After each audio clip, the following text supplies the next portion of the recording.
boy Brandon Brevon Towns, host of that show called Sports Plus Life. How's everybody doing today? All right, y'all know what time it is. Cut it off, cut it off, cut it all the way off. All right, again, how's everybody doing? Again, allow me to reintroduce myself. My name is Brandon Brevon Towns, and this is Sports Plus Life. If you are a first-time listener, definitely go ahead and hit that subscribe button so you can become part of the Sports Plus Life family. If you have any questions, comments, or concerns, or if you just agree or disagree, just go ahead. Don't hesitate to leave it on that there comment box, okay? So anyway, it is Thursday, February 28th, 2019, down here in the Richmond, VA, and it was a very nice day. This is the last day of the second month of the year, last day of Black History Month, and boy, have some black celebrities been made history, or tried to make history, and not the way that we want, but I mean, that is what it is. I mean, I've already had that conversation. I had that conversation another day. Had that conversation for another day. All right, but anyway, I just hope everybody's having a safe Thursday, one day until that wonderful Friday, so it's definitely a lot of stuff to get into. And, we're going to go over what's going on in the NBA. My stance has not changed as far as how I think the end result will be, but some things are pretty interesting. Just have, some things need to be told like it is. You know what I mean? We'll go over options for, a couple of quarterbacks in the NFL, and also a little bit of, and also some history that's been made, and also some unbelievable contracts for Major League Baseball. I mean, damn. I mean, baseball players is breaking the bank. But definitely a lot of stuff to get into. And to be honest with you, when in the life segment, I don't know what I'm going to talk about. I really don't. Maybe it'll come to me as the show goes along. But with that being said, let's get to it! Yeah. All right. First up on the agenda, I'm going to talk about the NBA. Two teams in particular, because they're the ones who lately have just been having the most discussion, and it's mostly because of dysfunction. Of course, I'm talking about the Los Angeles Lakers and the Boston Celtics, the two most storied franchises in the history of the NBA. And I will start with the franchise that is the most storied in the modern NBA. That would be the Los Angeles Lakers. Now, last time we talked, the Lakers had just had a come-from-behind win over the Houston Rockets last week. Came back from a 19-point deficit. Now, since that time, they have lost a couple of games. They lost to, if I'm not mistaken, let's see. I think they had already lost the game to the Houston Rockets. To the New Orleans Pelicans. And, but I know they lost to the Memphis Grizzlies, which is kind of like, really? The Memphis Grizzlies, in case anybody knows, the Memphis Grizzlies suck. You suck. Okay, they stink. The only player they have on there that's worth a damn, that really is worth a damn, is Mike Conley. And I guess Joakim Noah when he shows up to play. But, no, since the Rockets, they lost to the Pelicans at home. They lost to the Pelicans in New Orleans, without Anthony Davis. Julius Randle, the Laker that should not have been traded, went off. Then the next game they lost to the Grizzlies. And yesterday they just won at home against the Pelicans. They had the Pelicans again. This time Anthony Davis did play. But in the last, about 5 days since we talked. It's been a lot of finger pointing. You know, I'm just gonna say it like this. They won last night, and I guess earlier in the day, LeBron was doing all of this, dancing and saying, "Hey, we're gonna be all right," because, he's because before that, LeBron James had just been Mr. Finger Pointer, Mr. Finger Pointer. He had been Mr. Finger Pointer, and he was pretty much just throwing everybody under the bus. If you guys ain't ready, there needs to be a sense of urgency and yada, yada, yada, and all that other stuff. And you're right, LeBron, but at the same time, you can't really say nothing when you're not playing a lick of defense. Okay, LeBron James, up until last night, has been absolutely pathetic on the defense. It's almost like he's just playing free safety. He's just camping back in the lane, pointing out directions. And, and honestly, what I said last week last Saturday, when the Lakers had come back and beat the Rockets, is how LeBron actually has two good co-stars in Brandon Ingram and Kyle Kuzma. They've been balling ever since then, especially Brandon Ingram. They've been balling, and I had just put it to the tune of, I just really think that these younger Lakers, I think that they are sick of LeBron. They're sick of him. They're probably sick of LeBron. You talking about the NBA's biggest diva. And I understand what Magic Johnson is saying as far as after the trade deadline and, they are professional athletes. Yes, cool. But, there's also a principalness that, that possibly that the other teammates could be looking at. As basically saying, don't sit here and try to smile in my face and then try to get rid of me like I ain't shit.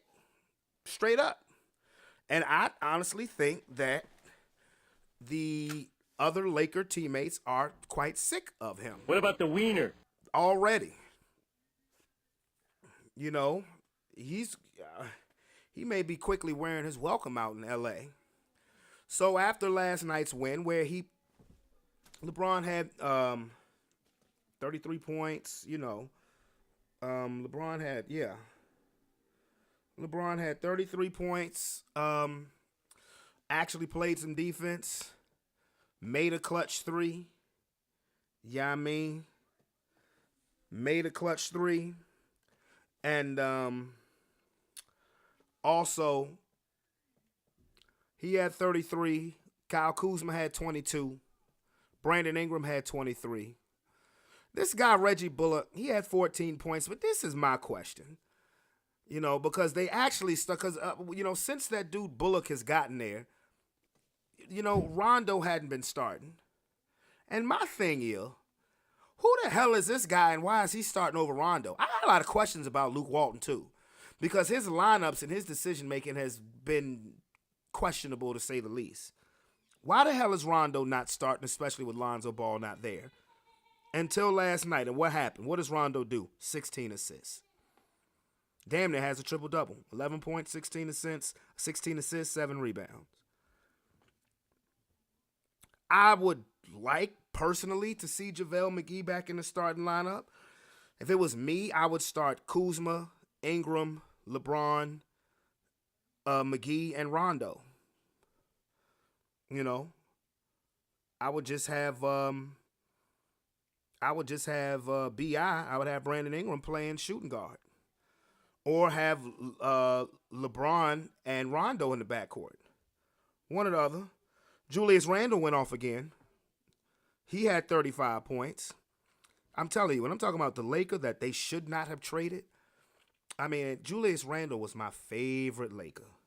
He was, prior to him getting traded, because he just reminded me of a better version of Lamar Odom. And I think that, it's been a couple of moves that Magic Johnson has made that it's just head scratching. You got rid of D'Angelo Russell. He became an all-star. You got rid of Julius Randle after he had a career year last year. and he's having another career year in New Orleans. I don't get it. But with that win last night, the Lakers have a fabulous record of 29-30. The 10th place in the West. Well, there's still work to be done. Schedule doesn't get any easier. And we shall see. Now, on to the Boston Celtics. Now, I mean, it was pretty much a done deal once LeBron left the East that the team that was going to take advantage the most was going to be the Boston Celtics because they were so deep. I mean, you're talking about a team that's like 8-9 deep. Kyrie Irving, Gordon Hayward was coming back. Jason Tatum, Jaylen Brown, Al Horford, Marcus Morris, Marcus Smart, Baines. What's the other point guard's name? The backup point guard to Kyrie. And he's really good. Terry Rozier. The Celtics were just seen as deep. And they can't figure it out. The Boston Celtics have just lost their fourth straight game. Last night they lost to the Portland Trailblazers. And you keep hearing things when they interview Morris or they interview Kyrie or they interview Jaylen Brown. They're just saying, we're not having fun. We're not having fun. This isn't fun. We're not a cohesive unit. Well, duh. I mean, the Boston Celtics, they're not in danger of falling any further than the fifth because the sixth seed, the Brooklyn Nets, they're 32-31. Celtics ain't going to have that much of a fall. That's not going to happen. But the crazy part is that I still don't want to see them play Philadelphia in the first round. Because while they are dysfunctional, and I think a lot of that is aimed at Kyrie Irving, I really do. Uncle Drew has got, I think all of the Boston teammates are looking at Kyrie Irving like Big Fella was looking at Uncle Drew. But I still don't want to see them play Philly because, for one, I think that's a matchup that needs to be second round or better. And they have Philly's number. I'm not trying to be funny. As talented as the 76ers, especially their starting lineup is, I don't know what it is. The Celtics just seem to have their number. But Boston is 37-25. Their fifth, Philly, is 39-22. So, I don't know because I think Brad Stevens has had the biggest problem that Brad Stevens is having is that he's never really had to deal with a true superstar. Like, when Isaiah Thomas had his, MVP caliber year 2 years ago, yeah, that was cool. That was cool and all. They still played as a better unit. They just knew who to get the ball to in the fourth quarter. But Isaiah Thomas ain't really no true superstar. Where has Isaiah Thomas gone since that season? Now, the Celtics did him dirty. Make no mistake about that. But you talking about a guy who is completely, was looking to get a max contract, who is now switching from team to team to team since his 2017 damn near MVP season, where the Celtics went to the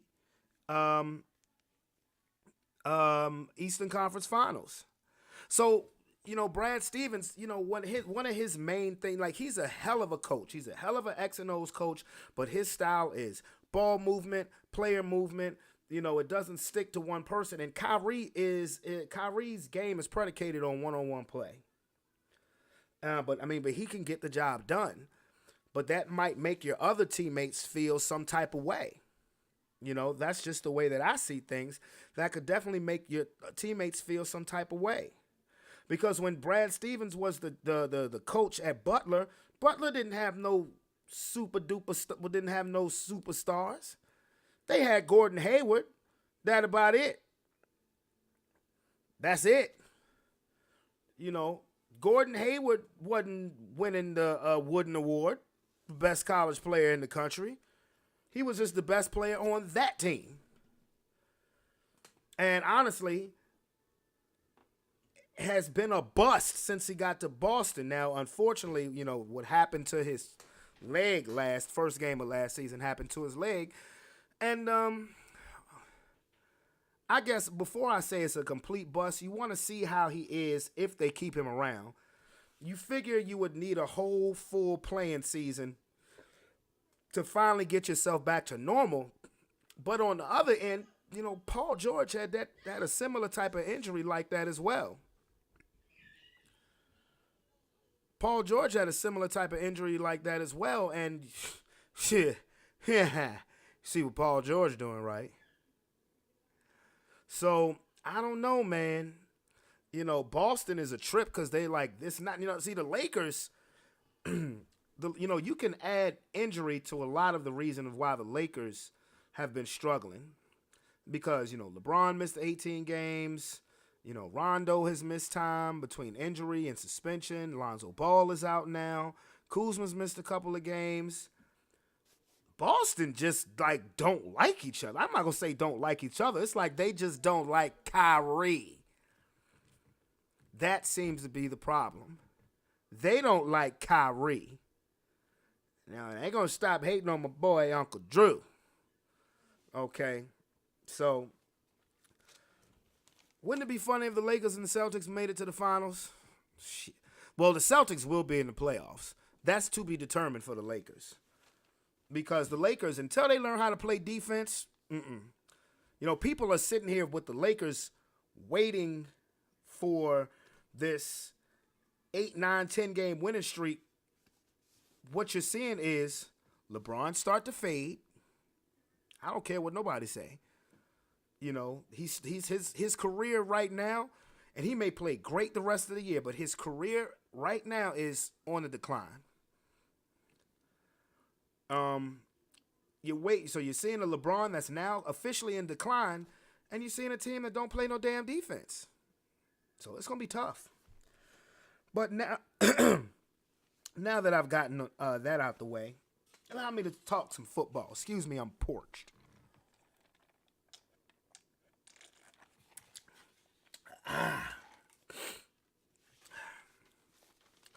Okay. Last week I talked about how Colin Kaepernick had won his collusion case, and the AAF was wanted him to play, but he said $20 million,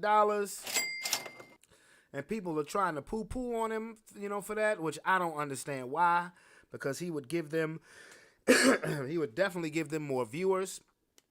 And the AAF, I think this is what's going into week 4, has done surprisingly well. Their viewers have they've stayed with good ratings, which surprises me because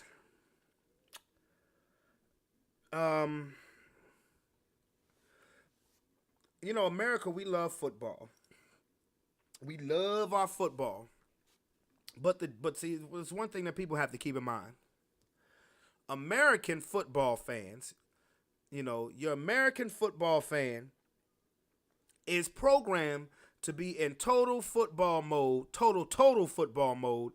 from August to February. Maybe late July if training camp is in your city. And, once the Super Bowl is over with, we're still talking football because, today is the combine. So we're talking football all year because now we're looking at the combine. We're looking at we're waiting a couple of weeks for the new official season to begin, so we can see what happens in free agency. And then after the free agency craze goes away, then right after that, here comes the draft. But it's all people that you're mostly familiar with. So when you have the AAF, you have a couple of NFL rejects, but most people we ain't familiar with. So that's why, for me personally, it's hard for me to watch every week. I watch week 2, but the rest of the times I've really just been maybe catching the highlights on YouTube. But you throw a Colin Kaepernick in that bitch, or a Tim Tebow, or even a Johnny Manziel. Now you got something. Now word is that the XFL has approached Colin Kaepernick. The only thing that's funny about that to me is that when the announcement was made first that the XFL was coming back, Vince McMahon said it with his chest. Everybody's going to stand for the national anthem. We're not going to have that. Okay. So, fuck you call Colin Kaepernick for? I'm just saying. But honestly, Colin Kaepernick said 20 mil. I don't blame him. If I was Tim Tebow, I'd say $20 million too. But Tebow seems fully committed to baseball. And Johnny Manziel, the CFL just kicked him out the league. How do you do that? How you get kicked out of Canada playing Canadian football? Yet and still, Johnny Manziel is a name. He's a celebrity. And I think he would create a lot of buzz, too, in the AAF or the XFL. Now, if one of them signs with any of the league, with either league, the other has to sign with that same league. Because, like I said, what doesn't make me watch the AAF, or even when I was a teenager and the XFL came out the first time, you have to have some star power. We have to recognize you as a player. That's why we watch the NFL every Sunday for 20-21 weeks of the year, because we can identify with the players. We'll see a couple of people in the AAF like, oh, there's Trent Richardson. Okay. There's Christian Hackenberg, who got benched, by the way. How the hell do you get benched how the hell do you, as a quarterback, do you get benched in the AAF? You must really suck. I'm just saying. You must really be garbage. But to me, that's what we're missing. We're missing star power in the AAF. So I would love to see Kaepernick or Tebow or Manziel. I'd love to see them join the league. I would. I'd love to see T.O. or Ocho Cinco join the league. Because, what the league needs is star power. It definitely needs some star power. So I don't blame Kaepernick for demanding $20 million. I don't blame him at all. The problem is they can't afford it. I would tell you what, if I was the AAF or Vince McMahon, I'd find it. I'd definitely find it. Now, in other football-related news, history was made today as a woman named Antoinette Harris, known as Toni Harris, has become the first female to sign a letter of intent with a university. The first female to sign a letter of intent to play football at a position other than a kicker. Now, she's accepted a scholarship to Central Methodist University in Missouri. It's not a school that you see on television or anything like that. But nonetheless, she plays safety. Think about that. Homegirl is 5'7", 164 pounds. She's a safety, and she's from Detroit. And she's been playing football at East Los Angeles College in California for the past 2 seasons. Now, God bless her. Now, I'm just curious because, the safety position, your job, whether you playing safety like Ed Reed like a ball hawk, or whether you playing that bitch like Ronnie Lott or Steve Atwater, like a headhunter. Either way, eventually you're going to have to come to a point where you're going to have to flatline a motherfucker. You're going to have to flatline somebody. I just want to see how that's going to work out. Because I can guarantee you that at one of them practices, or maybe a couple of them practices, there's going to be some chauvinistic bullshit that's going on amongst her teammates. Couple of dudes is going to be like, oh, yeah, this girl thinks she can handle a real deal. And now, I guess the good thing is that she playing defense, so she's supposed to be administering the hits, not taking them. But please believe somebody is going to try her. Somebody is going to try to lower their shoulder and truck the shit out of her. And when that happens, because it's going to happen, I hope she gets up and looks that player dead in the face, or those players dead in the face, and say, you hit like a bitch. Biatch. I do.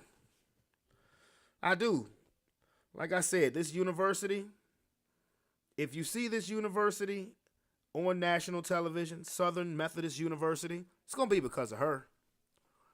And God bless her. So that's just going to be interesting to see. You know, this chick's not going to be in the NFL draft or nothing like that. But it is something cool to see. But I'm going to tell you, she better be ready. She better be ready, because they are going to come at her. And they are going to come at her with everything they got. You know, just to prove, you can do anything a man can do. Okay, bow. But like I said, I hope it works out for her. I definitely do. I hope it works out for her. And again, earlier I said that it was the combine today, and you know, the main thing that everybody was looking at, and you know, to me, these talking heads, sports just read too much stuff. And they're talking about Colin Murray, the Heisman Trophy winner from Oklahoma University, how he measured today at 5'10", 5'10" and 1/8. Just a tad bit shorter than Russell Wilson, and his hands are bigger than Baker Mayfield's, and he weighed 3 pounds more than what Russell Wilson did when he was at the combine. Bruh, who cares? The motherfucker can play. He can play his ass off. He just won the Heisman Trophy for a reason. So who cares how tall he is? These nuts. He's very elusive, has great escapability, and is a very accurate thrower. So who cares? Who cares how tall he is? What about the wiener? To any short quarterbacks, or who's considered short, any quarterback 6'1" and under, watch a tape of Russell Wilson. I think you'll do just fine. Just watch a tape of how Russell Wilson and how Doug Flutie, I'll throw him in there too, how Doug Flutie played the quarterback position. I think you will be okay. And Russell Wilson has won a Super Bowl. I think you'll be fine. So now they're saying, oh, wow, Kyler Murray may be the first overall pick. He should be the first overall pick. He should go to I believe you put him, the Cardinals have the first pick. You put him in a dome. I think that he would be spectacular. I believe he'll put maybe another 2 years on Larry Fitzgerald's career, because I think Fitz has probably been contemplating retirement since 2016, since Carson Palmer retired. But they just drafted Josh Rosen last year, and they're saying, well, what are they going to do with Josh Rosen? Give a fuck about a Josh Rosen? Josh Rosen can be a very good quarterback somewhere else. The Cardinals still need to spruce up the offensive line, but you could have some potential weapons there. If I'm Cliff Kingsbury, still don't know how he got the job. It is no question. I'm taking Kyler Murray number one overall. I mean, that's just stupid. That's just dumb if you don't. So, like I said, people just make too big of a deal. Oh my God, they mushed his hair down and he's 5'10" and 1/8. Okay. Have you seen the film on him? He could play, right? Okay, draft him. It's not that complicated. Draft him. So I just thought I would touch on a little football. Now here's something, a subject that I really don't talk about much on this show. Major League Baseball. And before I go into the main topic of this discussion, which is going to be brief, the reason why I don't really talk baseball much, I don't watch it like I used to. Now I love my Yankees. But baseball has just been kind of a turnoff for me because baseball is full of shit, to be honest with you. Now, for the financial reasons, play baseball. Because that's the main topic of this conversation. I mean, baseball is actually very fun to play. I used to play it when I was younger. I never should have stopped because I was actually pretty good. But my thing with baseball is, to me, they're just a bunch of flaming hypocrites. They're not allowing certain players into the Hall of Fame because of PED use. I mean, that's bullshit to me because, before Jose Canseco blew the whistle on everybody, baseball knew good and damn well the players were juicing. They didn't care. Why? Because it was putting asses in seats. These players on PEDs made them millions and millions, if not billions and billions of dollars.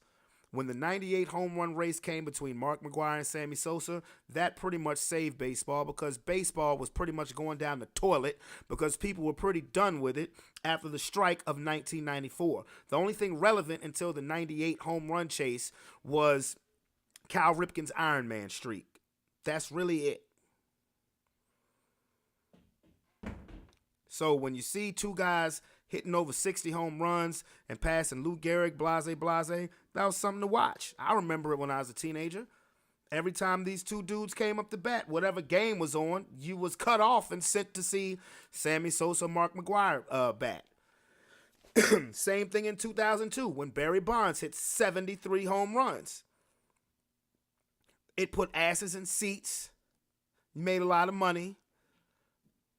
So then when Ken Griffey Jr., when Jose Canseco turns into a snitch, now all of a sudden baseball wants to say, oh no, we never knew they were using performance enhancers or steroids. Bullshit. You turned a blind eye because you were liking the revenue that you were getting. I remember the commercial. Chicks dig the long ball. But come on now.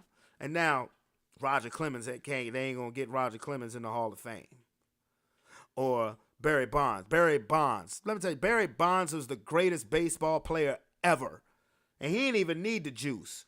But Barry Bonds was the greatest baseball player ever. And he ain't getting in the Hall of Fame. That's all personal. Because he was a dickhead to the media. So now you ain't got Clemens and McGwire and Sosa and Bonds. And none of them is in the Hall of Fame because they quote unquote juicing. Man, kick rocks. Because y'all knew they was doing it.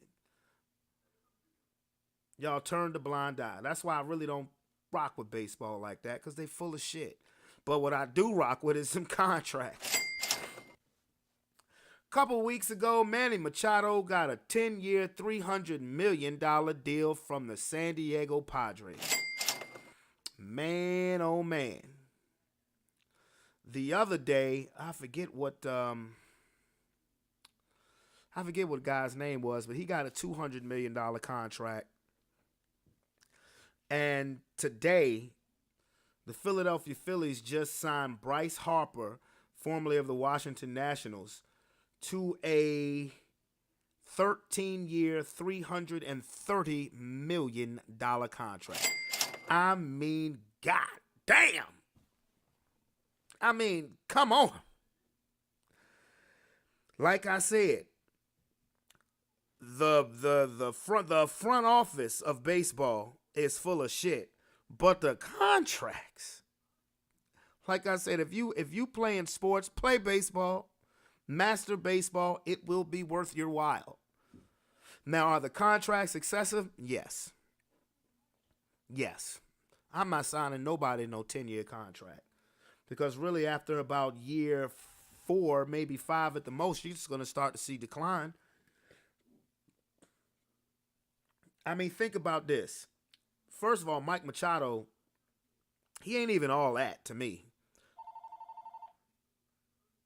You know what? I should do it. I should do it. I should do it. I should do it. Nah, you know what? I'm going to leave it alone. I'm going to leave it alone. But Mike Machado, I remember the comment in the World Series, I really didn't hustle. Hell, I'm giving you $300 million for, bruh. 10 years. You know, Albert Pujols got that type of a contract. You're not going to get that the max amount. What you're paying for is the first 4, maybe 5, in hopes that you can at least be relevant in the postseason. You really think Bryce Harper is going to be still one of the best baseball players in the league in 13 years? Now, he may, but I seriously doubt it. But I mean, hey, I ain't knocking Bryce Harper. That's for damn sure. Shit. Sign that contract and I'll be smiling all the way to the Bizhank. I'm telling you. 13 years. $330 million. And think about when Mike Trout becomes a free agent. Mike Trout is probably going to get a $400 million contract. And I thought that in 2001, when the Texas Rangers signed A-Rod to $250 million, I was like, damn then. But shout out to them baseball players, man. Spin that shit. Spin that shit. Spin that check and get it right back. Spin that check and get it right back. So with that being said, where the buzzer, where the buzzer, where the buzzer? Oh yeah, I'm sorry. I got to backtrack on the buzzer just because I want to just say this one little piece. In the NFL, Jason Witten just came out of retirement. He was an analyst on Monday Night last year, longtime tight end for the Dallas Cowboys. And he just announced today he's coming out of retirement to rejoin the Dallas Cowboys. And these were a lot of sports shows' lead story. And my answer to that is, who gives a fuck? Biatch. Jason Witten coming out of retirement.